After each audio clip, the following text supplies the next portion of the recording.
Sabe aquela sensação de que, mesmo com todo o conhecimento que a gente acumula, parece que falta alguma coisa no dia a dia? Pois é sobre esse paradoxo que a gente vai conversar agora.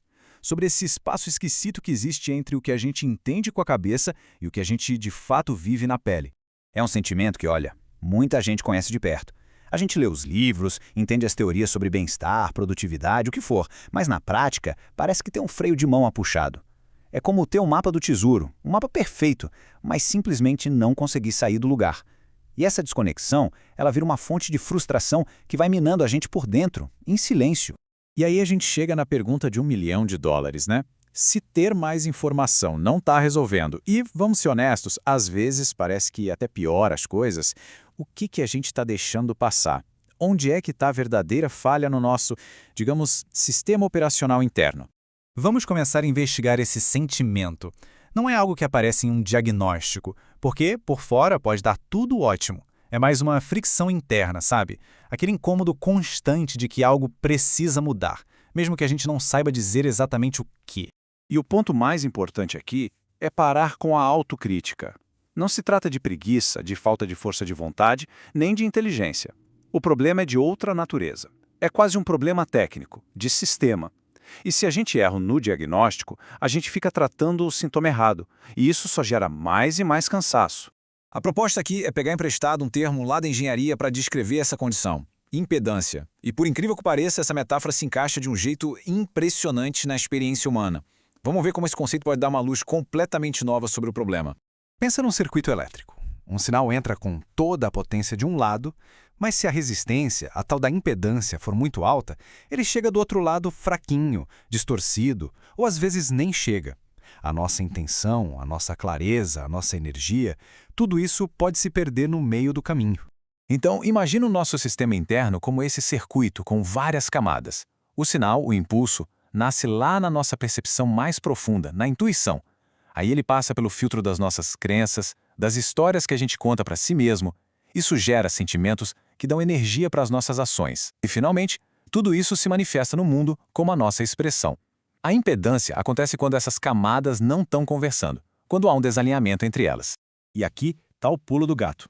A maioria dos métodos tradicionais foca em uma camada só. A terapia mexe nas crenças. O coaching foca nas ações.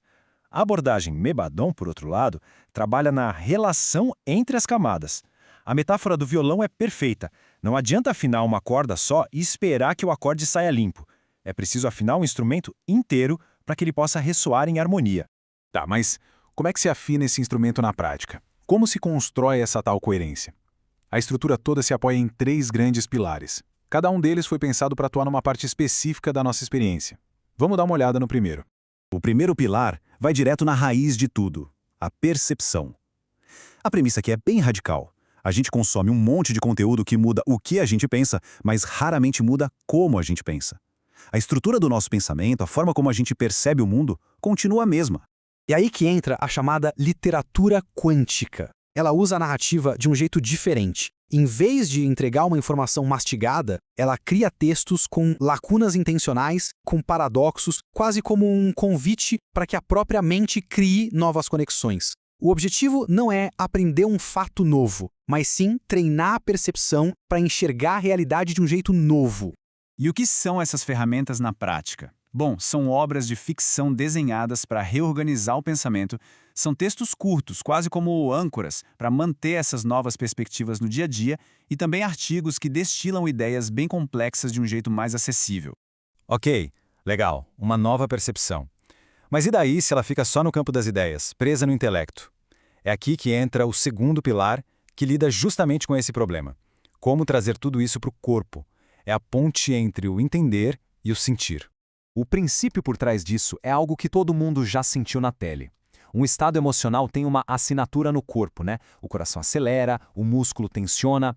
A ideia aqui é que dá para usar o som de forma intencional para ajudar a modular esses estados internos. É o mesmo princípio de como uma música pode mudar completamente o nosso humor. Mas as ferramentas aqui vão muito além de sons para relaxar. É quase uma engenharia de estados internos. São paisagens sonoras ou arquiteturas de áudio construídas com uma intenção técnica precisa para guiar o sistema nervoso.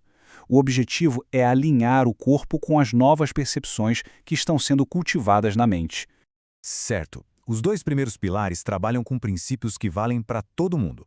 Mas cada vida é única, cada pessoa tem seus próprios pontos de bloqueio, suas próprias potências. O terceiro pilar é onde a aplicação se torna cirúrgica, totalmente pessoal. Nesse pilar, o trabalho é quase o de um detetive. Identificar o ponto exato de impedância no sistema de uma pessoa e aplicar a ferramenta certa para aquele ponto. E isso pode ser desde um livro escrito sob medida usando os arquétipos e símbolos daquela pessoa, até uma trilha sonora feita para harmonizar a energia de um escritório, de uma casa. É uma espécie de engenharia existencial. Bom, e agora a gente chega na conclusão. E o ponto aqui, de verdade, não é tentar convencer, é sobre ressonância. O próximo passo não é uma decisão de compra, mas uma escolha que vem de dentro, de um reconhecimento. É muito importante alinhar as expectativas. A promessa aqui não é de resultado da noite para o dia, nem de respostas prontas. Muito pelo contrário. O processo pode sim trazer um certo desconforto, uma desestabilização temporária, que é o sinal de que a transformação está acontecendo. O que se pode esperar é uma mudança gradual na qualidade da percepção e, pouco a pouco, a diminuição daquela lacuna frustrante entre saber e viver. E essa frase, para mim, resume tudo. Não se trata de uma decisão puramente lógica, de pesar prós e contras.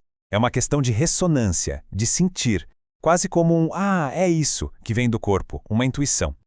Se o que foi apresentado aqui despertou algo, talvez seja um caminho a se explorar. Se não, tudo bem também, não existe nenhuma pressão.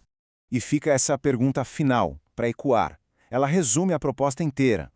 E se a verdadeira mudança não vier de adicionar mais uma camada de conhecimento, mas de criar coerência entre as camadas que já existem?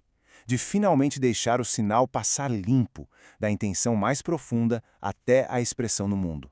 Se essa conversa gerou alguma ressonância e se existe o desejo de saber mais sobre como alinhar o saber com o viver, todas as informações estão em mibadon.com.br. Muito obrigado pela companhia.